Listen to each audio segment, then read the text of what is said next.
This programme was produced at and first aired on MPR, Manawatu People's Radio, with support from New Zealand On Air. Ka pai Irarangi Tamotu, MPR. Kia ora and welcome to Reserved Recommendations. This is a show about great trash, difficult art, and our complicated relationships with art and culture. My name's Hugh, I'm the host of the show, and I'd like to take this opportunity to put in a very mild content warning for the show as a whole. Sometimes our recommendations on this show are reserved just because the thing that we're discussing is in some way not good, but sometimes there are aspects of the art or artist that may be confronting for some people. Check the episode descriptions for more information, and do be aware of your listening environment. All right, hello and welcome once again. This is Reserved Recommendations, a radio show and podcast produced by Manawatu People's Radio Te Reo Irarangi o ngā tangata o Manawatu, with the support of New Zealand On Air. So cheers for that, guys. This evening I am talking to Josh Marchant. How's it going, Josh? Hey, not too bad. Brilliant. Glad to hear that. And we met at the podcasting summit in Auckland a couple of weeks back, and I kind of raised this show that I do, and you went, "Oh, I know exactly what I would like to talk about on that," which is a cool reaction to get, that people are so certain that they know kind of what their particular thing is. Do you want to maybe like explain to people what that is, and then we can kind of get into it? Absolutely. As soon as you said it was a show about things that we love but can't necessarily recommend to people as easily as we would most things that we like, I thought of the Ren and Stimpy show. It was a huge influence on me when I was coming up as a cartoonist as a teenager, entering animation college. But the show itself has a very sordid history with its development, the fact that there was this great creative divorce between the people that made it around season 2, and the creator, John K, has gone on to become an infamous name in the industry for being notoriously difficult to work with. And as of 2018, some women have come forward and said that, he was using the popularity of Ren and Stimpy, a show for children, to sexually groom them from a young age. I've heard 14, 16, really inappropriate stuff. And so with all of that baggage hanging off of it, you just don't feel as emboldened to be like, yes, I love the Ren and Stimpy show. Yeah, no, absolutely. But I mean, so maybe a good place to start is I kind of missed the Ren and Stimpy show for reasons to do with the place that television occupied in my household when I was growing up. My mum was very anti, and then we got one a bit later on.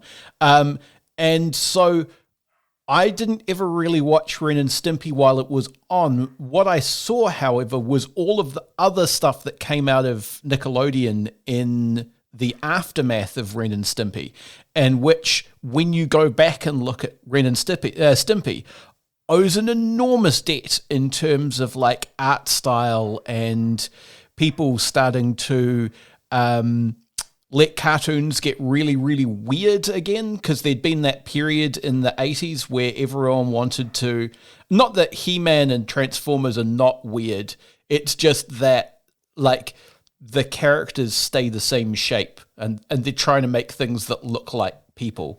Yeah, absolutely. I grew up very similar. Ren and Stimpy was a late-in-life discovery for me. I was sort of a teenager by the time that I really discovered this thing. And the show was 1991 to 1995, and I too grew up in the aftermath. Things like Rocko's Modern Life and Spongebob, which have that same weird, crazy energy, but just a little bit softer, a little more palatable for a wider market. But you can absolutely see the thumbprints all over it. You know, whenever a show does a close-up on something and it's a painted close-up of something gross or weird with a lot of texture, that comes directly from Ren and Stimpy. And it is a very clear dividing line in animation history. As you were saying, when you look at shows before Ren and Stimpy, they were much more corporate, I suppose you'd say. A studio or a toy company would sort of mandate, here is what the show is going to be about. It's about these toys or these characters that we've built a pitch bible for. And the animator's job, you're really just a wrist. You are there to draw the characters in this guidebook of pre-approved poses, all very stiff, those shows would tend to lure you in with a really lushly, beautifully animated, high fantasy intro, but then the show itself kind of stiff, kind of lifeless, and then to make you feel like you're getting, some value out of it, they might stick a moral on at the end, hey kids, don't cross the road without looking both ways before you do. And the shows that followed is what Nickelodeon was calling in their press releases creator driven. So they said, we don't want to tell you the show that we want you to make. We want you to come to us and give us your vision, which I think was a really solid choice and has, held them in good stead for many years. They've got a huge back catalog of beloved characters doing that.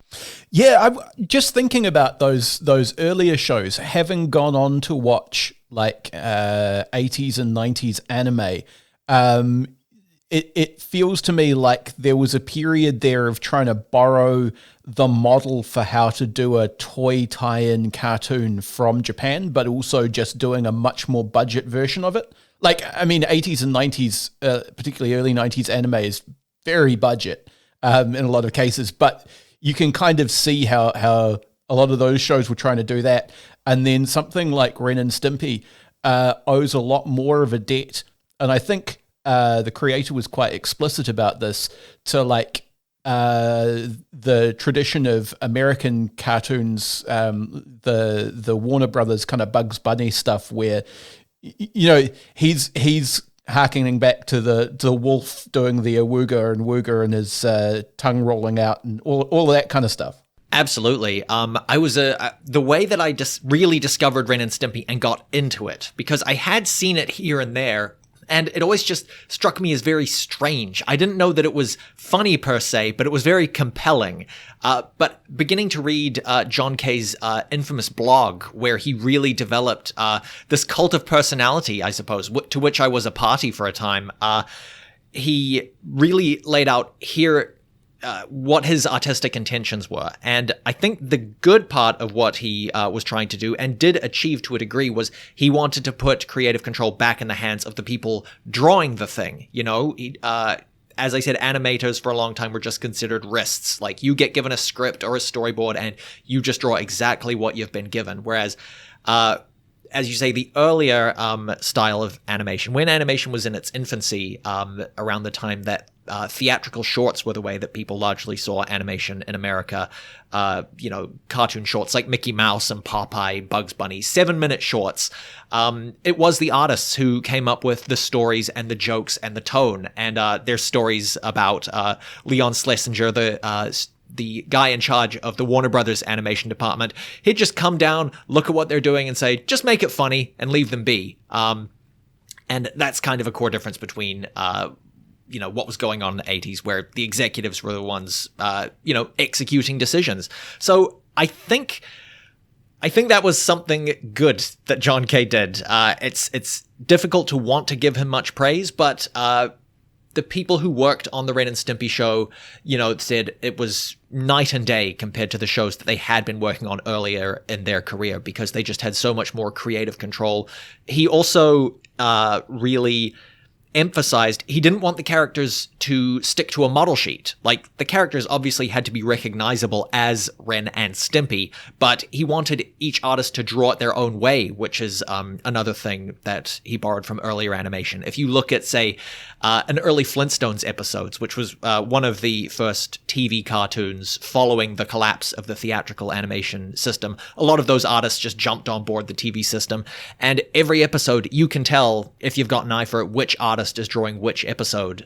Again, these were veterans, so they would just draw an entire 22-minute episode of the Flintstones, because the animation was so simple and limited to what they'd been doing for theatrical cartoons. And yeah, that's another pleasure of Ren and Stimpy, is being able to recognize and spot all these different artists putting their thumbprints all over the show. And something that I think fans tend to do is look at the Ren and Stimpy show and go, this is John K's style. But really what you're seeing is dozens and dozens of different artists putting their stamp on these characters. And it's one of the ways that John K was able to, put himself on this pedestal for his fans, is by claiming, I am, implicitly, not explicitly, but, saying, the reason the show is good is because of me, because of my vision and my artistic skill, when really, there's a fantastic book called Sick Little Monkeys by animation historian Thad Komorowski, who, really, really knows his homework. He can give you dates for anything and everything. I've listened to him on podcasts, and he can tell you on what day Mel Blanc went into the Warner Brothers studio to record a certain dialogue track for a cartoon and how much he was paid on his ticket stub. He's, next level animation fan. So he wrote this book all about Ren and Stimpy, which is kind of the definitive text. And the artists have said working on that show, John would often not be able to explain what he wanted, but kind of in a Stanley Kubrick-esque directorial manner would make them redo it again and again and again, because it's just not what he wanted, which created a difficult working environment because they couldn't give him what he wanted, he couldn't make what he wanted, and he couldn't tell them exactly what he wanted. So good intentions of artistic freedom, but also this sort of mad perfectionist who would get incredibly irate with people not living up to his ideal standards, which he himself could not always reach. So it was a very challenging environment, to say the least. Yeah, and so I did kind of a crash couple of hours of research this morning, and one of the things that came out is that one of the things that led eventually to the split with Nickelodeon from his company, which is called Spumco. Which That's right. There are obvious crude jokes built into the name of the company, which also tells you some things that we can maybe get into later. But one of the things that led to the deterioration of that relationship is that episodes couldn't be delivered on a reliable schedule. So Nickelodeon would be trying to run a TV channel, and they would be waiting on new Ren and Stimpy to come in because they just couldn't get it together. Absolutely. It also, that in a way lent to some of the prestige of Ren and Stimpy, because the fans had to wait for a new one. And when it did finally arrive, it was a huge event because they had been stuck watching the same handful of repeats for a very long time. But obviously that was not a workable long-term solution because, like you say, they are trying to run a studio. John K. in his blog has always been very adamant that the big problem with animation is the executives. It's their fault. They get in the way. And certainly there are stories where that is true. But reading the Sick Little Monkeys' history of the story, it really paints a picture where actually Nickelodeon gave John, and his company extraordinary, means to make the show that they wanted to make. And shows continued to be delivered late and over budget, but they had such a hit on their hands, they wanted to try and make the relationship work. But there are stories toward the end of the working relationship between Spumco and Nick where John would just lock himself in his office and would refuse to answer memos. And at one point, I believe he wrote a letter to Nickelodeon saying, I cannot be held responsible for how long the cartoons take and how much they're going to cost. And at that point, you go, well, then we're not going to continue to work with you. I'm all for someone expressing their artistic vision. That's what we want to do as artists. But you also need to be a professional, and you have to make your peace with the fact that animation is an industry, and an industry means you have to deliver things on time. You do have to consider budget. And yeah, it's not surprising that this whole thing fell apart. I was really trying to find a quote that I read from one of John K's collaborators who put it very succinctly. It just said, John's biggest problem is he's always had trouble taking responsibility for a difficult personality. He's just a difficult person to work with, and that has followed him through Ren and Stimpy and beyond. Everything he's tried to make afterwards, it's just been the same story of not delivering on time, of going over budget, but then blaming outside circumstances, Yeah, I mean, there's a dot that you can. There's a couple of dots that you can draw there. I mean, one connection I would make, just in terms of thinking about like an alternative philosophy for dealing with outside circumstances, is to look at the world of Japanese animation again. The series Evangelion, which is kind of widely considered one of the sort of, grand works of the field, was notoriously delayed because the creator was having a mental breakdown essentially, and couldn't deliver the scripts for them to animate quickly enough. And so they found ways to work around him. And then when the grand finale of the show got executived out of existence because their planned sequence of events was entirely by accident too close to what happened with the Tokyo sarin gas attacks, they turned in a final 2 episodes, which are this kind of insane tone poem that wrap everything up. I guess what I'm saying is that, you can have all of these pressures and constraints and meltdowns and things behind the scenes, but if you find a creative way to work, you can end up with something that people, will still be arguing about in 2022, as to, what does it mean and is it art? Absolutely. You can be as wild as you want with how you manage yourself, as long as you are meeting the deadlines and producing something that the studio considers airable, which often wasn't the case, because on Ren and Stimpy they were constantly pushing the boundaries of good taste, of what was acceptable as a children's show. They did have to remind him many times. This show is airing between Doug and Rugrats. Like, we do need this to be acceptable for children to watch. Like, we love the cult audience, but children are the ones buying dolls. There's another creator who I follow his YouTube channel, John Dilworth. He's the creator of Courage the Cowardly Dog, another sort of cult cartoon. I am consciously making the effort now to not put him on a pedestal the same way I did when I was a teen with John Kay. But his philosophy, which I think to me just makes a lot more sense, is when he is collaborating with other people, he says he will accept 70% of what he would like to do himself. So if he could have his way, he will accept, good. He will accept good enough, which is the old saying about don't let perfection get in the way of good enough, of actually delivering something. Yeah, absolutely. Because I mean, you mentioned Doug and Rugrats, and those were both part of the same kind of initiative from Nickelodeon as Ren and Stimpy was, and they seem to have managed to, they both do similar things in terms of bending the cartoon form out of shape. Like, Doug does it into, what if teenage slice of life rather than into complete insanity.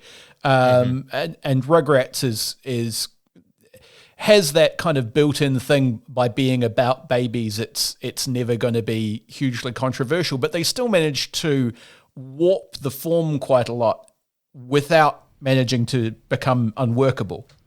Yeah, and there are shows that followed, I mentioned Rocko's Modern Life, which is very much a successor to Ren and Stimpy. In fact, I'm certain that when Spumco was fired from Ren and Stimpy as the production house, and John Kay and his team of people who were loyal to him went with them, Nickelodeon started their own animation studio, which was called Games Animation. Up until that point, they had been outsourcing. Rugrats was done by Klasky Csupo, the studio that created it.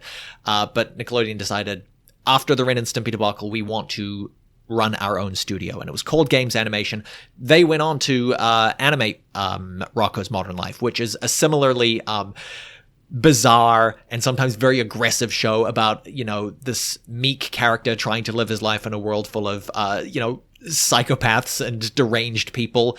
And then SpongeBob was the next evolution of that, which is, it's still got that sarcastic tone where it's making fun of the public and city life, but a much happier character who's easier to market than this psychotic chihuahua and this brain-dead cat who looks nothing like a cat. And there's things like Invader Zim, which, again, a very dark, twisted show. Everyone remembers the episode where Zim, the alien character, in an effort to blend in with the humans, starts harvesting organs from the students around him. It's pretty dark and twisted stuff, but it just goes to show that if you are producing a show that people want to watch and you are doing it on time, Nickelodeon was willing to foot the bill for it. But yeah, it became an unworkable relationship. Bob Camp was the artist who took over the show, and John K, for many, many years after the fact, really went out of his way to sort of taint his name. You know, he was Benedict Arnold, and same with Billy West, the voice actor for Stimpy, who then took over the role of Ren, which John had been doing up to that point. And he has stories about these bizarre, deranged fans coming up to him and shouting at him and threatening him for betraying John. It just gives you an idea of the sycophantic sort of cult that John K had built around him. You know, he had been fired because he was not a capable producer. He's never been one. But he had these people convinced that, you know, it was this plot against him to destroy creativity. And it's like, well, is it that, or is it that this is a business and you are not holding up your end of the business agreement? Yeah, I was actually going to connect to Jonan Vasquez, the guy who made Invader Zim, because he, as you say, worked for Nickelodeon as well. And if people aren't familiar with, I mean, the thing with Invader Zim is if you're not familiar with Invader Zim, you've probably seen Invader Zim characters on stuff, because that was one of the most marketable shows in the kind of like tween goth, Hot Topic would be the store in the States kind of area. So if you've seen like a little robot in a green dog costume, then you know that's Invader Zim stuff that you're seeing. But the thing about Jonan Vasquez is that his previous work was an incredibly dark comic called Johnny the Homicidal Maniac, and another similarly dark comic called Squee, which is about a small child who is just perpetually tortured and traumatized by everybody around him. And I think you could make an argument that while that relationship didn't work out, Nickelodeon might not have looked at a guy whose best known thing was Johnny the Homicidal Maniac and gone, okay, we'll let you make a kids show, if Ren and Stimpy hadn't been such a success, at least to start with. Yeah, absolutely. And you've got to applaud them for reaching out to these really underground people, these people you wouldn't expect to make a kids show. Similarly with Danny Antonucci, the creator of Ed, Edd and Eddy, had been known for these bizarre, violent cartoons about really grotesque characters, but then he ended up making this show that was just a consummate hit and a really fun show for kids that pushed boundaries. Ran for a really long time, was one of the last shows on Cartoon Network to be animated by hand. And yeah, taking that chance on somebody who's not known for kids stuff, because something that people forget about animation a lot is animation is primarily produced for children. You know, we're not always happy about that fact, but that's the way it is. But the people who make the cartoons are not kids. Adults make animation. It's a skill that requires a lot of patience. Not a lot of kids want to do it. So that means that they typically animators want to work on a show that is stimulating for them, to make it interesting and exciting and worthwhile for them in some way, whether that is through, you know, slice of life realness or through just bizarre insanity. Yeah, and what I always find very interesting is if you find a creator like that who's done work outside of kids media but then gone into kids media, like watching the way that their style and tropes are kind of filtered through that lens. So I don't know so much about John K's non-Ren and Stimpy work, but certainly with Jonan Vasquez, if you read his comics, aside from the ultra-violence and very, very grim sensibility, there's a very specific kind of sarcastic, kind of like late 90s, early aughts goth sense of humor that animates a lot of it. And Invader Zim is what happens when you make a PG-13 version of that kind of sense of humor and kind of pitch it younger, but keep the same general perceptual vibe. Yeah, what's interesting about John K specifically is that some of those creators, they were working on, that you're mentioning, like Jonan Vasquez, is they were working on personal stuff made for them and an adult audience, and then it was sort of a fun challenge for them to make a kids show. As far as I have been able to understand and find examples of his pre-Ren and Stimpy work, John K always wanted to make like a mainstream popular cartoon hit and have it be a hit with audiences, and primarily for children. And you may have heard about Ren and Stimpy Adult Party Cartoon, which came about after the original run of Ren and Stimpy. The show had 3 more seasons after Spumco was fired, and there are some gems in there. Those were some of the first Ren and Stimpy cartoons that I saw, and they're really strong episodes. They're different, certainly, from the episodes that John K. show ran, but they brought on new artists, and they brought new things to the show, which was sort of John K.'s idea in the first place, but obviously he was very sour that he had been fired. And there's the mainline discussion for a long time in the fandom is that the Spumco episodes are good, the games episodes are bad, which is an oversimplification. But that narrative led Spike TV was briefly a channel. I don't think it's around anymore.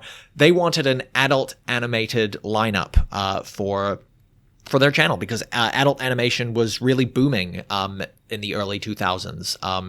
I grew up watching C4, which is a local channel here on New Zealand, which is sort of like MTV or an MTV affiliate, mostly music videos, but then they would also show weird and interesting animated shows. That's where I saw Zim for the first time. I saw things like Clone High, the early episodes of Family Guy, just lots of really interesting, varied stuff, and Spike TV wanted in on that market. So they commissioned John K. to make new Ren and Stimpy because they thought this is a surefire thing. The fans are clamoring to see more Ren and Stimpy through the genius of John K. And I don't know, have you interacted with any of those episodes? There were only 6 before the show was canned because it was once again the same story, was not released on time, went way over budget, and the cartoons themselves are just, they are impossible to watch. That I truly can't recommend to anybody. I think it's an example of a creator not understanding what made their show popular. The original Ren and Stimpy show is a show for kids, and what's fun and strange about it is that it is so pushing the boundaries of tone and content, you know?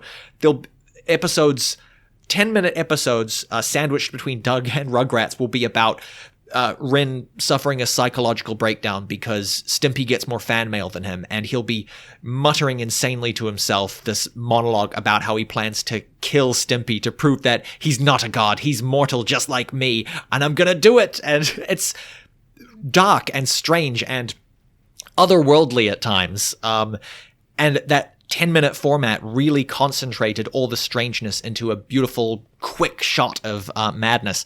The adult party cartoons are unbearably long. They're all about 20 minutes. One of them runs nearly 40.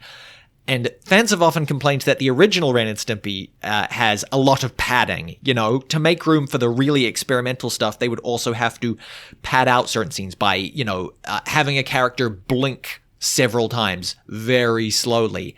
The adult party cartoon is that, ad nauseum, just overlong by an incredible margin. And there's something about a kid's show inferring something naughty is funny. You feel like you're getting away with something. In Ren and Stimpy Adult Party Cartoon, where there are no boundaries about what you can show, it's just so much less funny. I've always felt that innuendo is funnier than pornography, if you take my meaning. Like, implying something can be fun and, a bit naughty.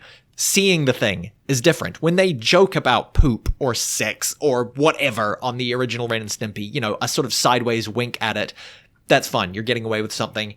An adult party cartoon where you see it happen, it's kind of repulsive. Yeah, there was just thinking about the thing about the 10-minute episodes. If you want to talk about TV people with weird cults of personality and somewhat problematic histories, there's a really good line from Dan Harmon, the guy who made Community and Rick and Morty, where he was talking about who his kind of idols in terms of writing TV were. And he always talks about the people who made shows like Cheers, because what he's talking about is the very specific craft of making half an hour of perfectly encapsulated television that you can watch without having to be connected to the rest of the show at all. Like, it helps if you know who the characters in Cheers are and what their relationships are, but you ought to be able to watch an episode of Cheers completely sight unseen, get what's going on, enjoy the story, maybe come back next week, but it kind of doesn't matter if you skip a couple of weeks. If you come back, you'll still know what's going on. And like having that very specific, we have to firstly stay on the right side of the this is for kids line, and secondly, this has to be 10 minutes, no more, no less, seems like a constraint that really worked for these guys. Oh, 100%. Art through limitations, isn't it? Same with... You can see that in the original things that inspired John K. Much like Dan Harmon, who did these very meta, very groundbreaking sitcoms, but was inspired by very conservative, standardized sitcoms. John K. was also inspired by, very strongly influenced by Looney Tunes, and those shorts, they had to be 7 minutes. That was the budget, and that was what they, the box that they had to squeeze themselves into. But anytime that those characters have been taken out for, anything longer, be it a special or a movie, you just lose something. You lose the intensity, and you lose that, short but sweet nature of those little short subjects. You know, some characters just are not meant to fill a longer time slot than 10 or 11 minutes. And it's absolutely the case with Ren and Stimpy. Shorter is better. Right, I think that is an excellent place to take our halfway break. So we will go and have some messages from some people, and we will be back right after this. Support this show and others like it by giving a donation. For more information, go to www.mpr.nz/donate. And we're back. You're listening to Manawatu People's Radio. Today, Irarangi o ngā tangata o Manawatu, and you're listening to a show called Reserved Recommendations, which is about great trash and difficult art. I'm talking to Josh Marchant, and we're talking about the Ren and Stimpy show. One of the things that we were talking about before the break is the way in which trying to repeat the success of Ren and Stimpy, but in an explicitly adult format, just kind of didn't work because they're suddenly being explicit about all of this gross stuff that they've just been implying, and it was just kind of repulsive instead of funny. And I had a question about that, which is, to what extent do you feel like part of the problem is the era at which the show became popular? Like, there's a very specific kind of 90s style of edge humor, and it hasn't aged especially well. I'm thinking of things like the evolution finger quotes of South Park, but also, you know, the kind of stuff that Jonan Vasquez was doing in Johnny the Homicidal Maniac. There's a lot of kind of pointy edge for the sake of edge stuff that people were doing. And I wonder if becoming very successful doing that thing but for kids led to a bit of a failure to evolve. Yeah, absolutely. The 90s were a really specific time for animation and comedy in general. People often talk about it as the end of history. People really felt like we've solved everything. There are no more problems, and that led a lot of comedy into what they call ironic racism, where they go, well, isn't it absurd that this character is doing blackface? Because of course we all know that that's bad and tasteful. But looking back on it in 2022, when we are, I think, much more acutely aware that a lot of social problems didn't really go away. They're still with us. Those sort of things read just as badly as the really dated stuff from even longer ago. John K's style, I haven't seen much progression in it, honestly. I've seen a lot of his work done past Ren and Stimpy. I think the first thing he went and did after that was a very short-run show called The Ripping Friends, about these huge muscular men. That's kind of it. That's the premise. It's these very muscular men who will solve problems with their muscles. And it's just a lot of overlong, drawn-out gags, not enough cleverness or insanity to really sustain it for that long. And he did some web shorts using famous Hanna-Barbera characters. John K has always had this love affair with the work of Hanna-Barbera, specifically the early characters like Yogi Bear and Huckleberry Hound. And Cartoon Network thought, hey, here's this guy. He's still a hot name. Nickelodeon has dumped him. Let's get him and give him free reign. I think that's the trap that studios keep falling into. They think if they give this guy, this self-proclaimed genius by himself and his following, if we give him enough freedom, he will deliver us another Ren and Stimpy. Again, not realizing that what made Ren and Stimpy work was the constraints of being a kids show, of being 11 minutes. So the Yogi Bear cartoons that he did, I believe he also did a Jetsons short. They're just kind of the same ideas, just these psychodramas of characters, usually father figures, very intense father figures, yelling and berating people around them. And at a certain point, yes, that was shocking.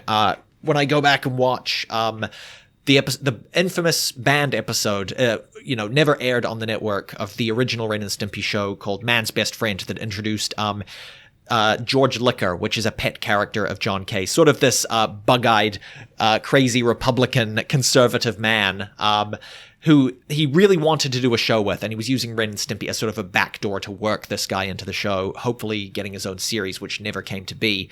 Watching that episode is really, really intense and stressful. Watching Ren and Stimpy being put through the ringer by their insane master, who they just do not know how to please, is shocking. But 20 years later, all of John K's work seems to just be coming back to that same thing. And at a certain point you go, is this artistic? Is this something that you're making to be fun and creative? Or is there something very wrong in your past that you have not been able to move past? And as a devotee of his blog, he often writes about his father and will tell stories about his childhood that he seems to think are amusing childhood anecdotes, but actually come off as kind of insane and like, oh, your dad sounded like a scary man, John K. I'm getting that from you and your work. Yeah, I mean, it's that thing about the myth of the auteur, isn't it? Like the idea that this person is a singular genius who has something very important to say that comes personally from the depths of their soul, and therefore whatever bit of psychodrama they want to work out in front of you, by extension, has to be high art. I was thinking about that thing of like the paterfamilias turning out to be a monster. And that's one of the things that, of course, The Simpsons was based on, was Matt Groening had been watching all of these 50s sitcoms with these kind of infallible, wise fathers and decided to do something that was a parody of that. But the thing about The Simpsons is it just became the stamp for what cartoon family drama was like. You can only react against a particular stereotype a certain number of times before you're just doing a thing rather than parodying something. Yeah, absolutely. And The Simpsons did have to evolve and become something else. Early on, it was shocking to people to see Bart sitting on Homer's knee and Homer giving him the exact wrong lesson, telling him that what matters is what people think of you, not how you feel about yourself. People were shocked by that. But that could only work for so long. And then it became this, even stranger, more esoteric show. It had to evolve. And it's just not something that we've seen with Ren and Stimpy. And yes, the myth of the auteur certainly propagated this image of him. Speaking for myself, I know that when I discovered his blog, I was I was quite an insecure artist. I was going into animation college for the first time and measuring myself against others who had skills that I did not have. And John K's blog also served as sort of a training ground of sorts. You know, he put up lots of how-tos and instructionals. But the underlying message was, this is the correct way to make excellent animation. And really, implicitly, the only way to make good animation.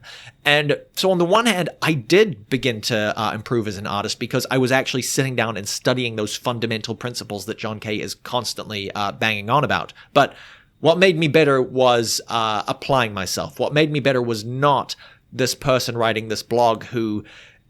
the message that became apparent over time was, if you don't measure up to the greatest draftsmen who have ever applied themselves to the craft, then you may as well not bother.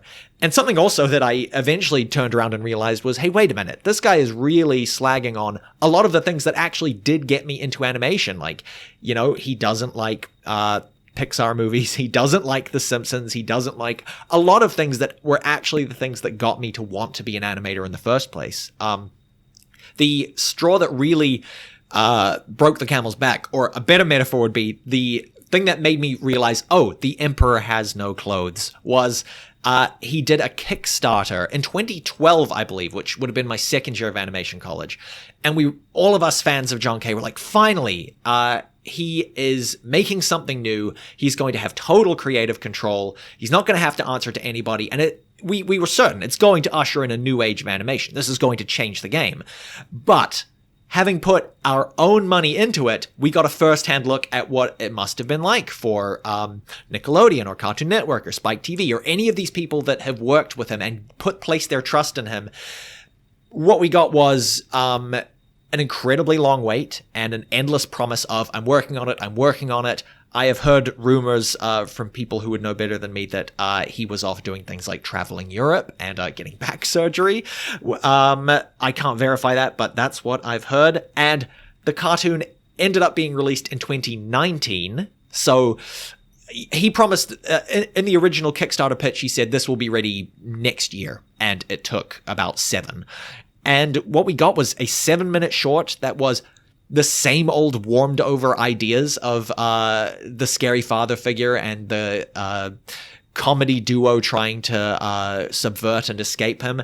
And it's always just seemed like, if anything, a de-evolution of artistic ability. Like that cartoon that he made, it's called Cans Without Labels. It is partially based on a story, a real life event that happened to him where his father, who, you know, grew up in the wartime during the Depression, made his family buy the dented or damaged cans that were sold for a few cents, and whatever was inside they had to eat. That was the sort of Depression era mentality. So he made this cartoon about it, and it was just more of the same. And it's scarcely watchable for how bizarre and mercurial the characters are. They're constantly warping and changing, and the backgrounds are partially 3D, partially the paint splatter backgrounds that were made famous by Ren and Stimpy. And that was when me and a lot of other people finally realized, this guy does not have anything new to say, and he was really benefiting from the people that he worked with. And it all went downhill from there, really. Shortly after that, the Me Too article came out on BuzzFeed, where 2 artists came forward and named themselves. Katie Rice, who was a really talented artist, still in animation, and in a nice bit of poetic irony, she is now showrunning the Animaniacs reboot, which is a show that John K famously hates, and also Robin Bird, who left animation because of the traumatic stuff that went on. Basically, these girls wanted to get into animation. They wrote into John K. He said, come to Hollywood. I'm going to help you. And ended up sort of trapping them in a relationship while they were underage, and he was very much of age. And it was frightening. It was bad. There were power imbalances. And it effectively put an end to his career. And kind of rightly so, because this guy has had so many chances that artists can only dream of. And it always ends up going, cross-eyed, and he says it's someone else's fault. And then to hear that he was using the success of his most popular show to do this to fans of his show is really It was shocking. It was a real rude awakening. And it's been an interesting time in the fandom since then. A documentary came out called Happy Happy Joy Joy that initially just wanted to explore the creative divorce, basically, because that was a really, ripe and interesting, dramatic story to explore. But once the Me Too article came out, they couldn't very well ignore it. So they got the victims to come on and speak. And then John K. came on board. He had refused to participate initially, but then decided actually he wanted to put in his 2 cents. And it's kind of an uncomfortable mix having them both there in the documentary. Him, once again, spinning the narrative in a way that suits him. He also wrote an apology on Facebook, which just goes to show this guy's a real Arrested Development case. He doesn't know how to give a proper apology. It's the classic, I'm sorry if you felt this way.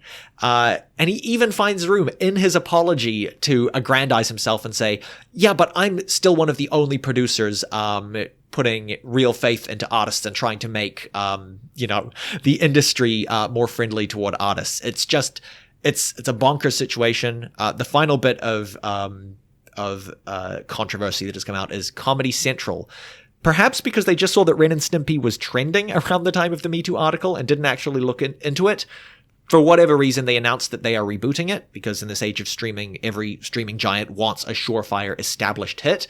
And the victims began a petition saying, please don't reboot this. And their reasoning being that even if John K. isn't involved, which is what Viacom has said is going to be the case should they proceed, it's still going to put John K. back in the spotlight, and he will do what he's always done, which is play the victim and potentially cause more harm. And the real reason, personally, on a strictly selfish note, that I don't want them to make it is because if they do, I know I will watch it. There's no chance that they make more Ren and Stimpy and I don't check it out. I might not pay for it, but I will certainly see it because I want to see what this new form of the show is going to look like. So for all those reasons, I kind of think it's best if Ren and Stimpy stays a relic of the past. Nickelodeon has actually undergone a big initiative in the last 5-10 years to reboot a lot of their programs, or do new versions. They actually did a Invader Zim and a Rocko's Modern Life and a Hey Arnold TV movie for all of those things, as sort of a reunion and a wrap up for those shows. And Ren and Stimpy was conspicuously absent from those celebrations because there is just way too much dirty laundry attached to this property for it to be worth Nickelodeon touching again. So Comedy Central is taking its chances. Billy West, the voice actor, has said that it is still proceeding, but COVID has delayed things. So who really knows what the future is for this cat and dog show? It's such a simple show on the face of it. It's about an angry chihuahua and his dumb cat friend, but it's just got so much baggage following it that is it worth doing again?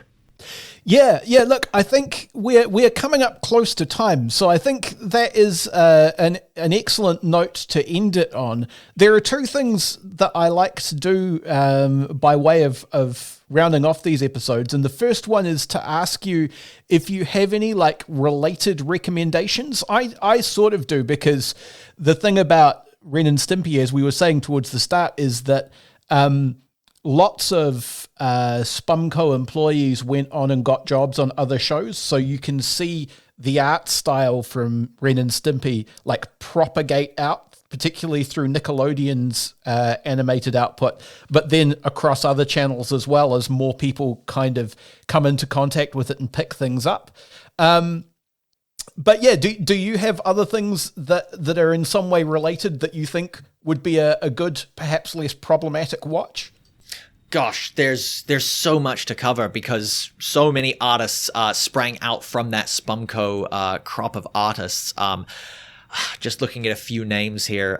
Nick Cross is an animator who went on to do the very beloved Over the Garden Wall miniseries for Cartoon Network, which was just an inspired bit of whimsical dark fantasy. Chris Riccardi went on to work on a whole lot of different shows like Samurai Jack and the Powerpuff Girls. Really just everything in the 90s is less problematic than Ren and Stimpy. I wish there was a singular thing that I could point to and go, this is Ren and Stimpy, but without the problems. But Ren and Stimpy is its own beast, you know, the nastiness of it, of the content of the show, the tone of it, the sort of angry, hate-filled world they lived in. That's what you're tuning in for. And if that's not for you, completely understandable. It's not a show for everyone, but that's the way it is. Yeah, there is a show that that occurred to me, which is I don't know if you remember I Am Weasel.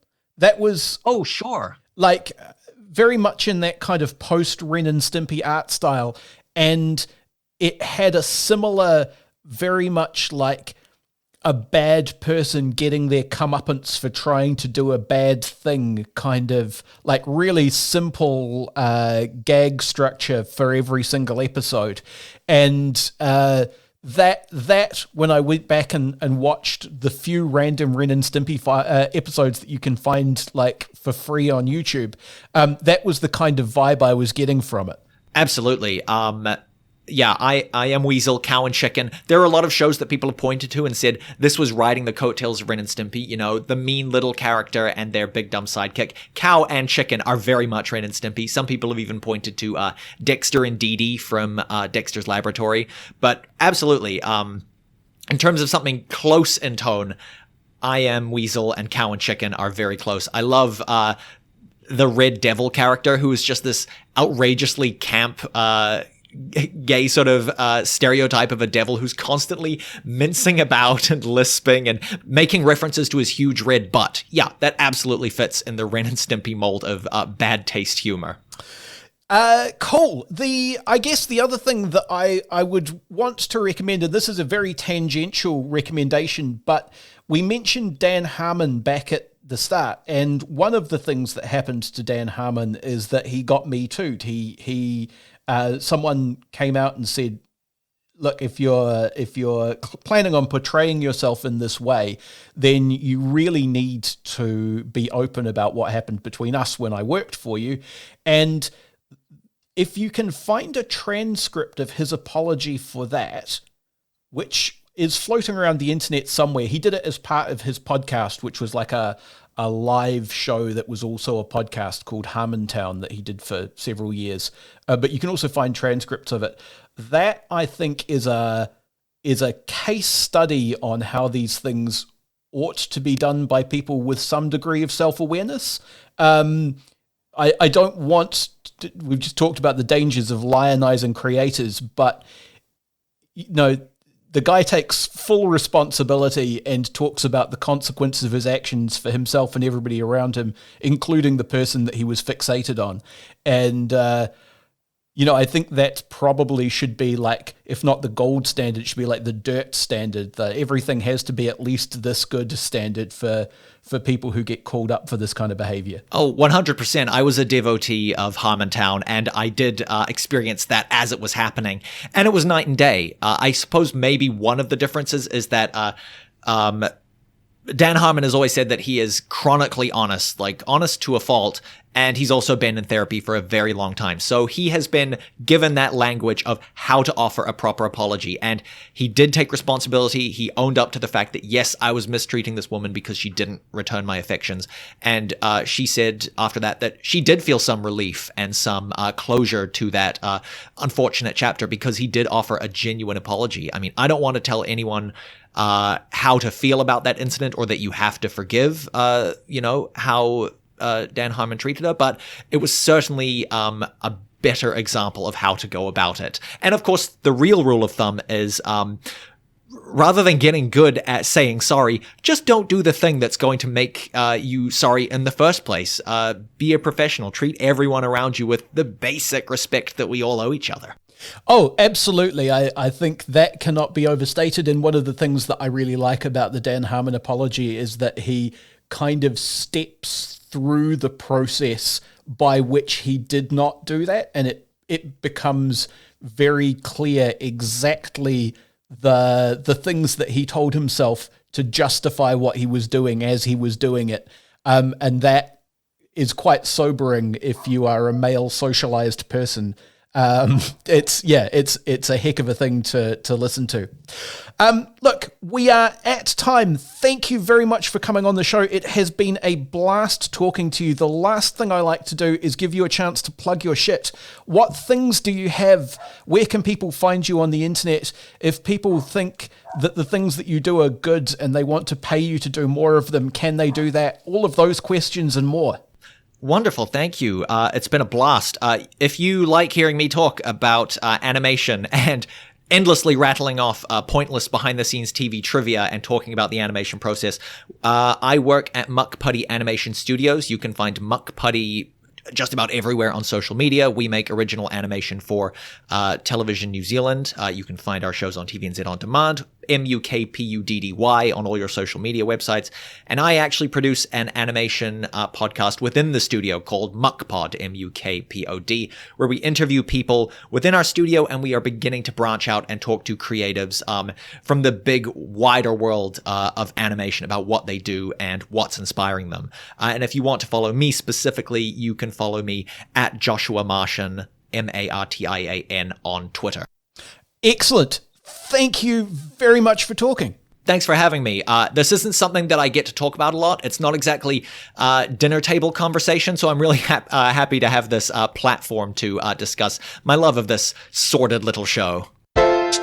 You've been listening to Reserved Recommendations, a radio show and podcast from Manawatu People's Radio, Te Reo Irirangi o ngā tangata o Manawatu. The show was produced and presented by me, Hugh Dingwall, and I also composed our theme music. It's called Sack Jazz, and you can find it at wolfboy.bandcamp.com. If you enjoyed this show, why not go ahead and share it with a friend? You can find the last 10 episodes at npr.nz/show/reserved, or wherever else you get your podcasts. If you want an episode older than that, try searching for Reserved Recommendations on YouTube. You can find me on Twitter at Objective Realty, or you can follow the show on Facebook. And finally, Manawatu People's Radio is a non-profit community access station. If you like this or any other piece of their fine audio programming, why not fling them $1 or $2? You can go to npr.nz/donate for more information on how to do that.